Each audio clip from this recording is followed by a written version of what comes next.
You're listening to the Good Question Podcast with Richard Jacobs. Our goal is to make each of our guests exclaim, that's a good question. I don't know the answer. Because when that happens, it means you, the listener, may be inspired to learn more beyond the interview and to ask great questions yourself that lead to new insights. In this podcast, we cover historical and current anthropology, comparative religion, and history. Welcome, and let's get started. Hello, this is Richard Jacobs with the Good Question Podcast. My guest today is Professor Michael Marmor. He's an Emeritus Professor of Ophthalmology at Stanford.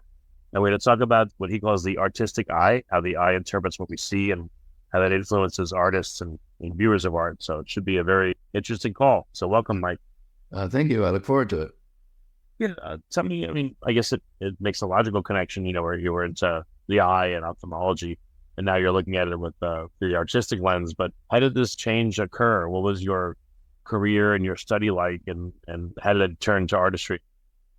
Well, it's kind of a long story. My parents were art collectors, primarily pop art in Los Angeles. So I grew up with art. I didn't study it formally, but it was a part of life, and I enjoyed it. And as I went on in medicine, I wanted to study the brain and how it works. And I was doing basic science, essentially the equivalent of a PhD at the NIH, but decided to go into ophthalmology because the retina in the eye is actually brain tissue.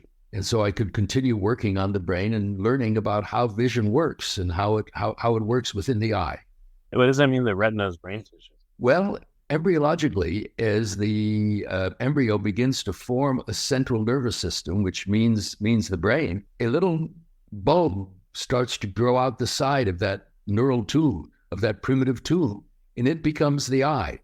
It becomes the retina in the eye. So the nerve cells in the retina, which is in the back of the eye, like film in a camera, is actually composed of several layers of cells that are essentially brain tissue. And in many ways, we begin to think about what we see in our eye. What does that mean, to think about what we see in our eyes? What it means is that the retina has circuits that process and code and modify the visual information. One of the key things that many people don't understand is that the eye does not send a photograph up to the brain. A photograph may have thousands of pixels, whether it's a computer photograph or film, that send a complete image up to the brain.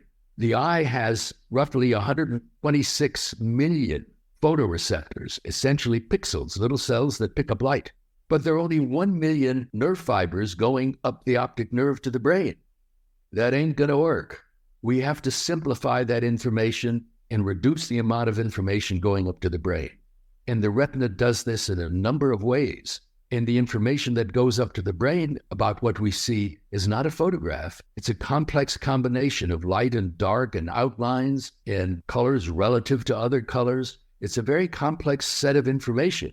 And that's actually what the brain sees. The brain doesn't see a photograph. And what artists, or all of us in a sense, have to work with is the fact that this coding, this simplification in the retina means that there are constraints about how we see things and about what art can do and about how we can see art.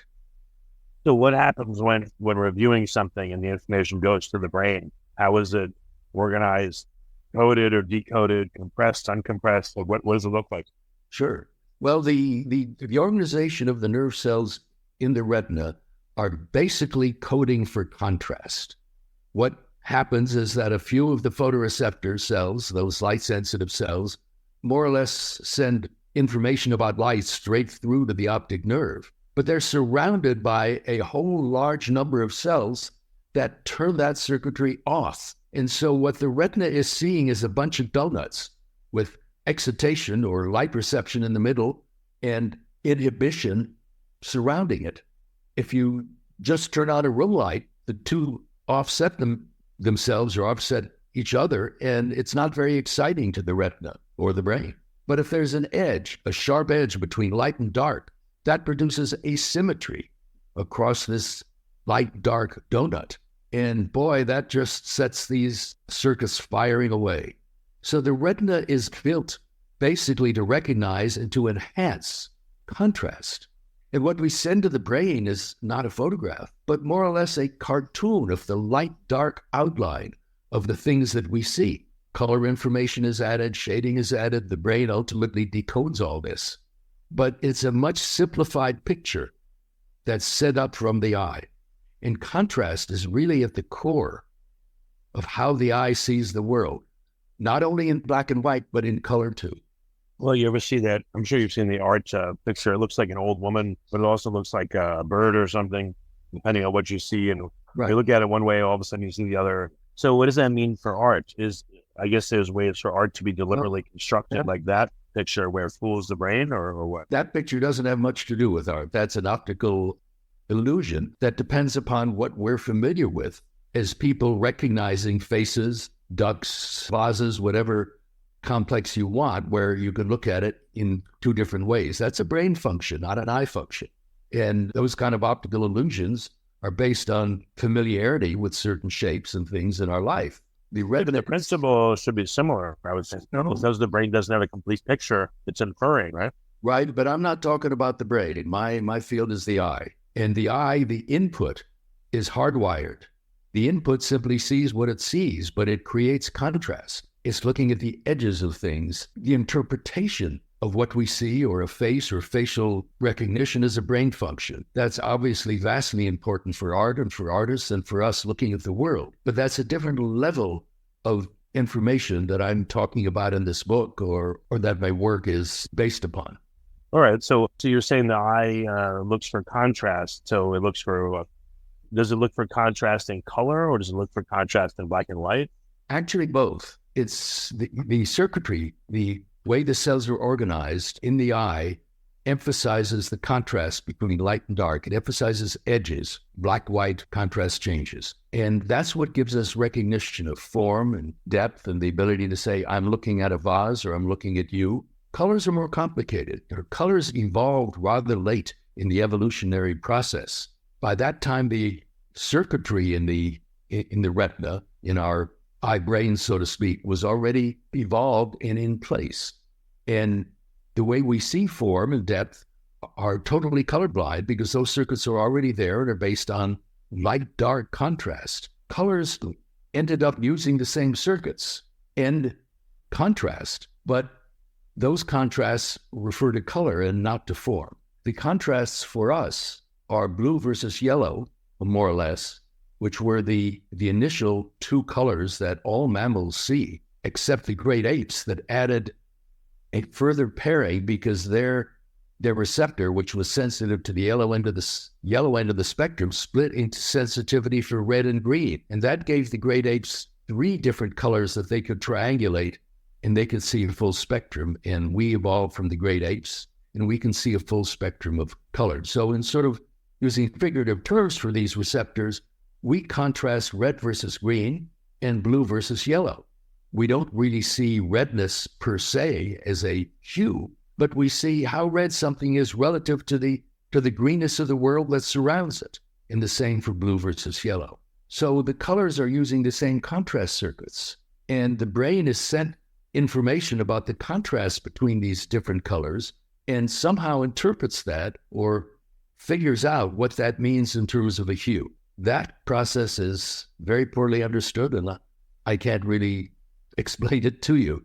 But we end up interpreting or seeing something as blue-green or orange, whatever it might be, but that's not the information that our retina, that our eye sends up to the brain. Well, how is it interpreted then? Or you don't know because that's outside of the eye? Well, how the brain works is much less understood than how the eye works. It's a much larger organ with many different circuits that interact in different parts of the brain. So I can't answer that for you.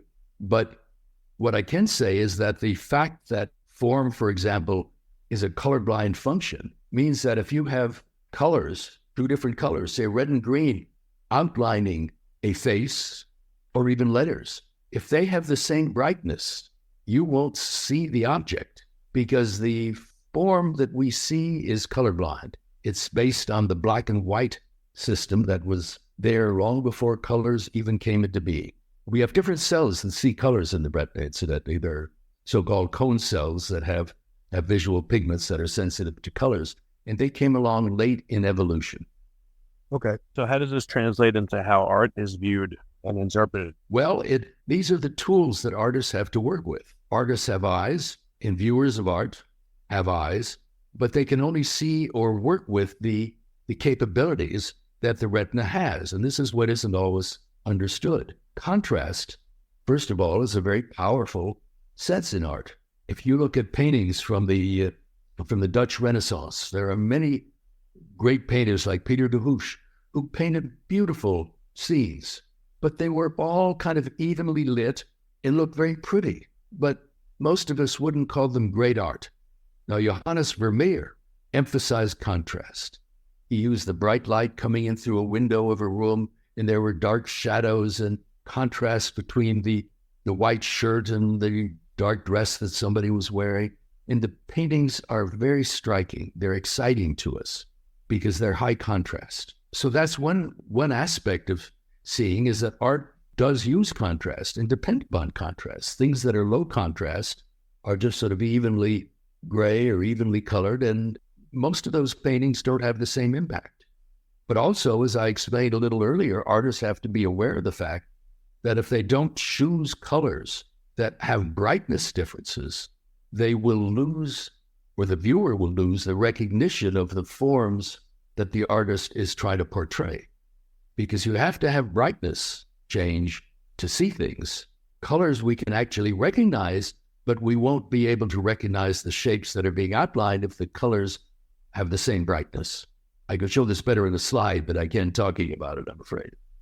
Right. So the more contrast in a painting, the more the brain will be attracted to that contrast? To some degree, yes. Obviously, what we like, what we call exciting or beautiful, these are subjective things that are in the brain that relate to our history, our culture, the value we think something has to many different things. Art is not science, and I in no way want to claim that. What I'm trying to get across is simply the fact that there's more to art, more to what artists do than simply the aesthetics. The aesthetics are vital. Obviously, Rembrandt and Vermeer and Picasso had a sense of what they wanted to portray.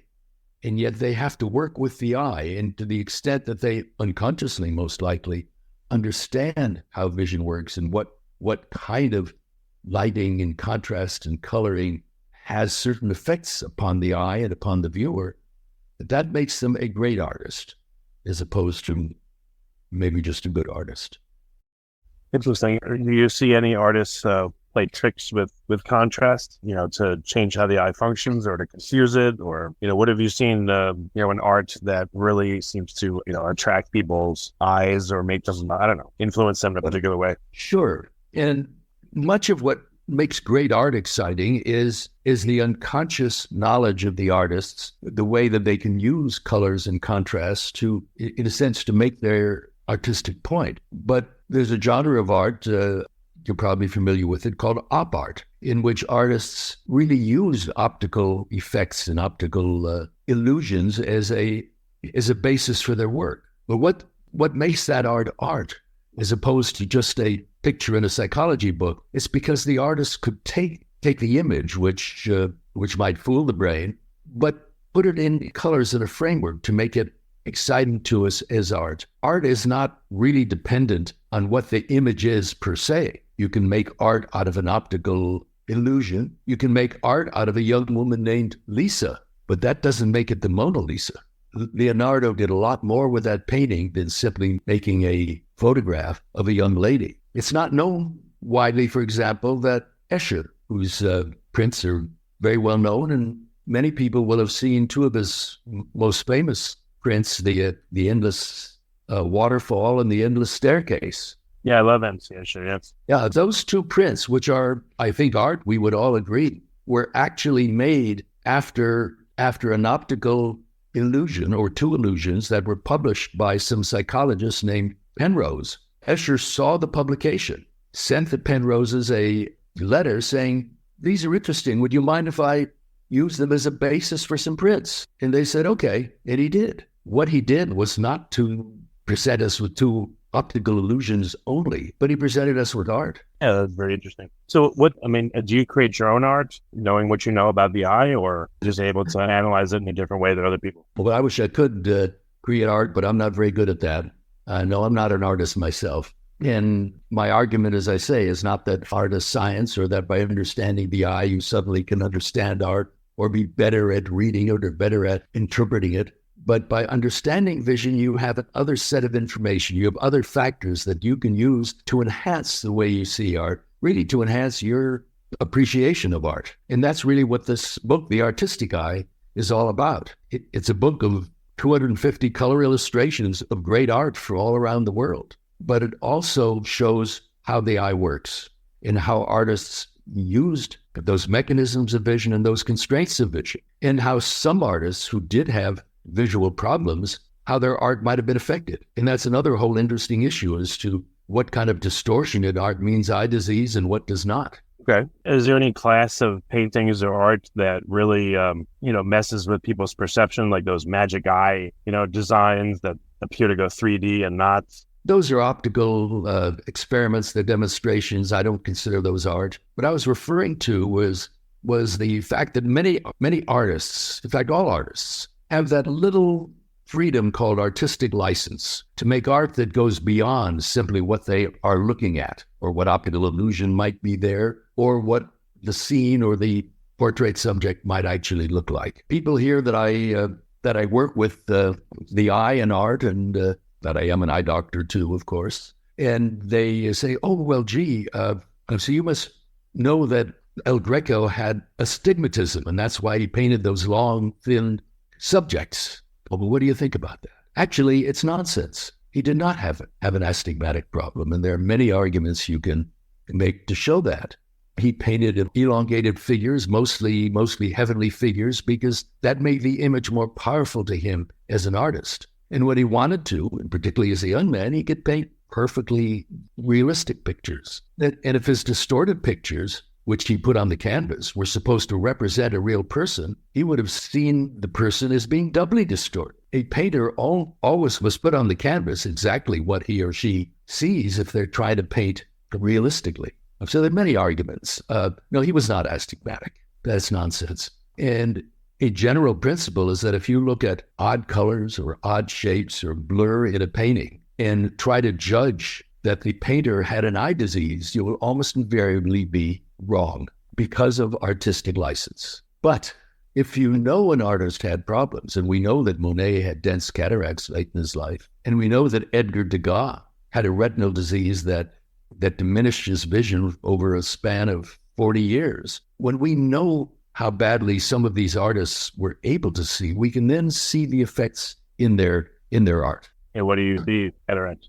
Like from Monet, what jumps out at you, and corroborates the fact that he had cataract? Well, you may not have seen most of his late paintings because he didn't sell most of them. There's a museum in Paris called the Musée Marmottan, or Musée Monet Marmottan now, which has most of the late paintings. He destroyed many of these. They're very rough, hardly able to see the images, bright oranges and dense and intense blues. They don't look like the Impressionist work that he's famous for, because by that time in 1922, his vision was failing badly. His cataracts were diagnosed in about 1912, and the aging cataract becomes gradually denser, darker, contrast becomes poorer, and vision becomes blurred, and color discrimination gets worse and worse and worse.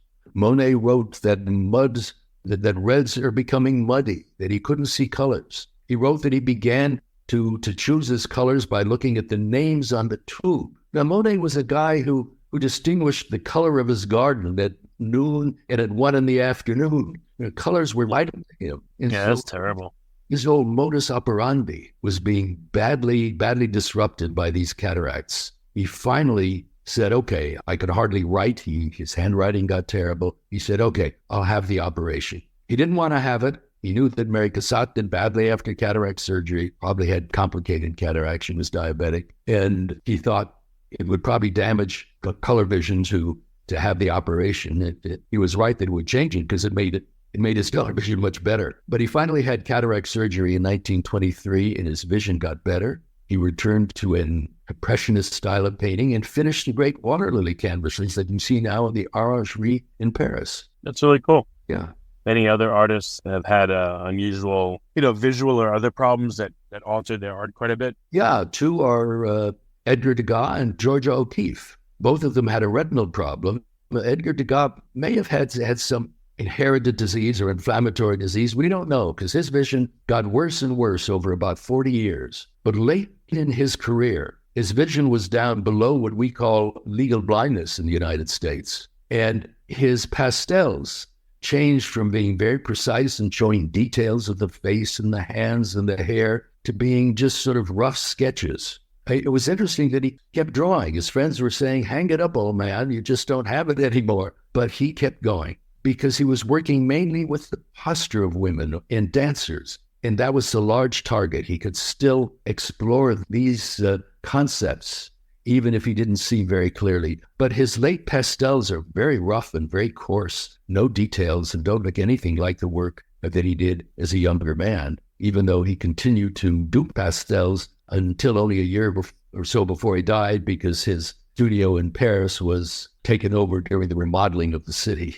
Other artist is Georgia O'Keeffe. She had age-related macular degeneration, which is one of the more common and serious problems of age, even in our modern times. And she lost vision somewhat suddenly over a couple of years' time, and it had bleeding into the center of her eye and some laser treatments that didn't really help her. And she was struggling, because if you look at the work that Georgia O'Keeffe did as a younger painter, the wonderful outdoor scenes and mountains and the pictures of flowers and bones were all extraordinarily delicate in their shading. That was at the heart of what she did, was contrast, being able to show the delicate shading of natural objects. And as that capability faded with her eye disease, she began to paint hard-edged objects that didn't have the shading and the delicacy. She recognized she wasn't doing so well. She hired a young man named John Poling to help her paint and instructed him on how to hold a brush and how to make shading and do things with your work. Painting's quite a complex skill, actually. And at one point, one of her paintings was published in a local newspaper, and Poling told the editor, I should really get credit as a collaborator on this painting. And Georgia O'Keeffe was livid. She said, basically, he's nothing but a palette knife. And she had made some sculpture earlier in her career. Should we be crediting the foundry as an artist? But she was stung. And shortly thereafter, she gave up painting altogether. No, that's terrible. So what do you I understand these stories are interesting, but are they being used to help artists of today? Or is that not really the goal? It's just interesting to understand what they went through and how it shaped their art, masters of old. Well, you could look at it both ways. I think artists that understand vision and perhaps would read some of this will get some hints and some clues at how art does affect the viewer, and that might be useful to them. But my book and the things that I do, this isn't a manual for artists. It's simply a way of looking at art and of understanding vision. It's also how you see the world, not just artists. And it helps you to understand how your eyes work and why you see things in certain ways. Here's another example. Why is it that you can see the same person indoors with the lights pretty much out and outdoors in the bright sun? There's about 1 million-fold difference in physical terms in the brightness outdoors as in dim indoors. And yet you're still able to recognize the same person. That's because of what we call constancy, because your retina, not the brain, the retina in the eye shifts its sensitivity along a brightness scale very quickly within seconds to readjust so it can make the same light to dark comparisons in your face or colors between the brightness outdoors and the dimness indoors. Otherwise, you wouldn't be able to recognize the same person in two ways. Or if you went through a tunnel on a bright sunny day, you're driving along and the inside of the tunnel looks pitch black. But thank heavens, as soon as you get into it, your retina shifts its sensitivity to a new level and you're able to see in the lights within the tunnel so you don't go smashing into the wall. That kind of adjustment is very useful. But whenever it's bright outdoors, something like the inside of a tunnel or a dark painting on a wall looks very dark and it's hard to see. And a trick you can use in museums, where most museums, are white walls and bright lights. And if you look at a painting, a dark painting, some of Rembrandt's, some of the Dutch Renaissance, some of the indoor scenes are very dark paintings, particularly the varnish has gotten old too. Take a piece of paper and roll it up into a tube, or just hold your hand into a tube and look through that tube at the painting. It will suddenly brighten up because you're cutting out the bright lights that are telling your eye it's bright outside, and you can see the details in the painting much, much better. Just a little. Oh, okay. It's like, or I guess maybe you could turn down the lights in the room that you're in if you were able to get to them in the museum. And would you see them very differently? Yeah, I think if you did that in a museum, they'd handcuff you and take you out. I understand. Has anyone done an exhibit like this where they have their same reprints, but in different lighting conditions to see how it changes the picture? Not exactly that, but some museums have experimented with darker walls instead of using the bright white walls, so that paintings that aren't so bright can be seen much, much better because the overall brightness of the room is much less. Okay. Well, very good, Michael. We're just about out of time. Where can people get to see your writings and, Sure. see your thoughts and everything? Keep tabs. Okay. Well, thank you. I've been teaching and writing about vision and art now for many decades, and not only as an ophthalmologist, taking care of retina patients at Stanford, but also for undergraduates, where I taught an undergraduate course about the art of an eye for many years. My recent book, which is called The Artistic Eye, is actually my third book on this subject of art in the eye. And it just came out last year. It was published by Kugler, and it is available through bookstores, through Amazon. It's a book about, as I say, with about 250 illustrations of great art, and also a discussion of how the eye works, and not try to claim that art is science. Art is a wonderful aesthetic enterprise and a cultural enterprise that has many reasons to be seen and observed and liked or disliked in our society, but to give you one more tool to look at the world and to look at art and to realize what artists have to work with when they make great art. Excellent. Well, very good, Mike. Thanks so much for coming on the podcast. I appreciate it. Okay, thank you. It's been a pleasure to talk with you. Thank you for listening to the Good Question Podcast. Please email support@thegoodquestionpodcast.com if you have any referrals to great guests for us to interview. Visit thegoodquestionpodcast.com to hear more interviews. And please help us spread the word by rating and reviewing us on Apple Podcasts, iTunes, Spotify, YouTube, or wherever you listen to this podcast.